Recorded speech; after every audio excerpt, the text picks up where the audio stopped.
Coronavirus, the new word on the street, the most tweeted hashtag in the world right now, and the most feared viral predator around the globe.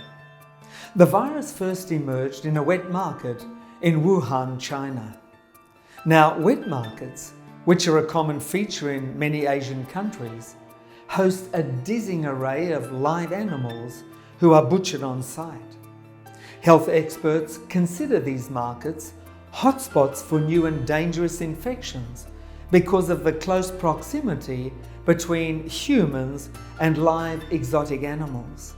In the case of COVID-19, as this new strain of coronavirus is now called, the exotic animal in question was most probably a bat infected with the virus, who then passed it on to patient zero, the first reported case of COVID-19 in Wuhan.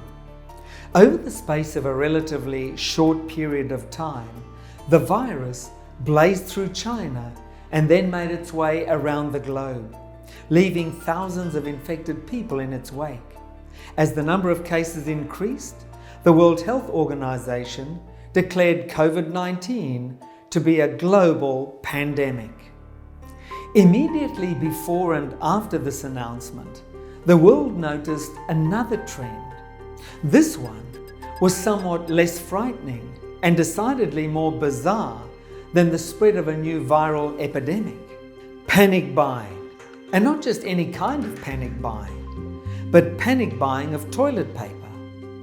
All around the world, media outlets began to show pictures of long lines of shoppers leaning against trolleys loaded down with massive loads of toilet paper. And then the panic buying epidemic spread to other areas as well. Soon hand sanitizer started to disappear, and then rice and pasta and other essential items. Before long, supermarket shelves were wiped clean of produce as soon as they hit the shelves.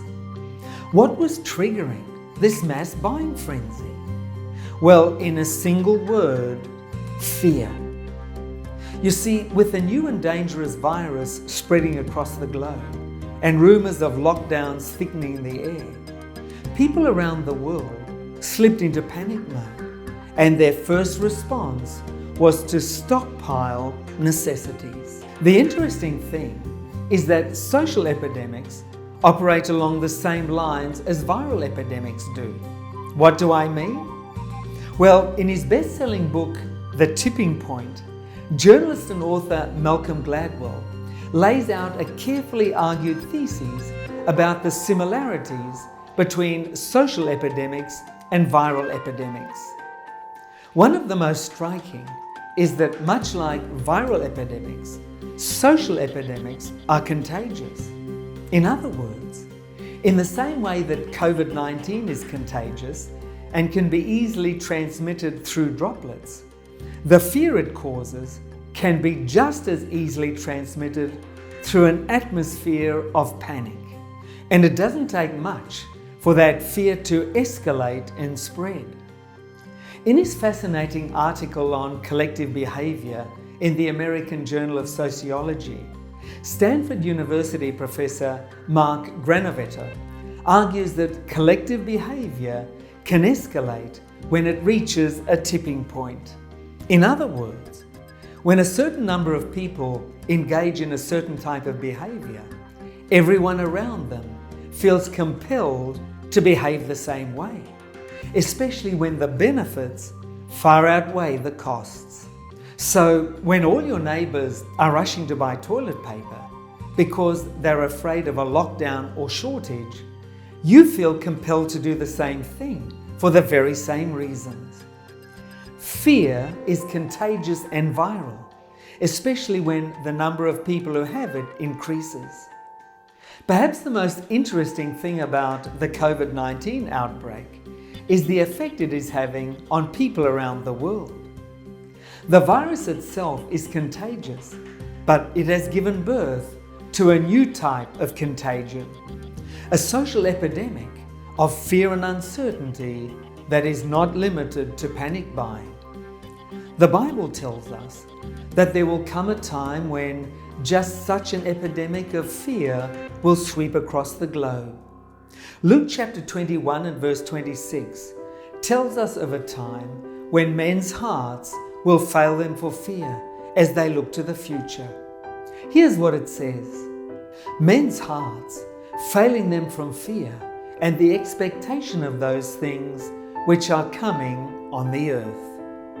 Right now, we are living in such a moment, a time when we face not only a viral epidemic, but a social one. A tidal wave of fear and panic that is washing over us with almost overwhelming force. But the Bible can help us stop this tidal wave of fear from engulfing our lives.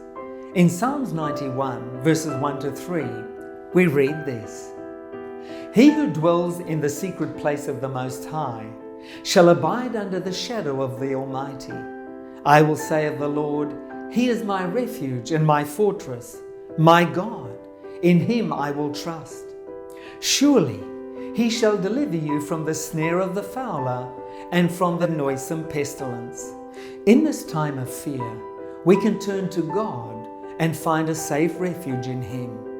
We can rest safely under His shadow, and we can look to Him for deliverance, especially from the pervasive epidemic of fear that holds the world in its grip. When you look around and see uncertainty and fear raging around you, remember to look up in prayer.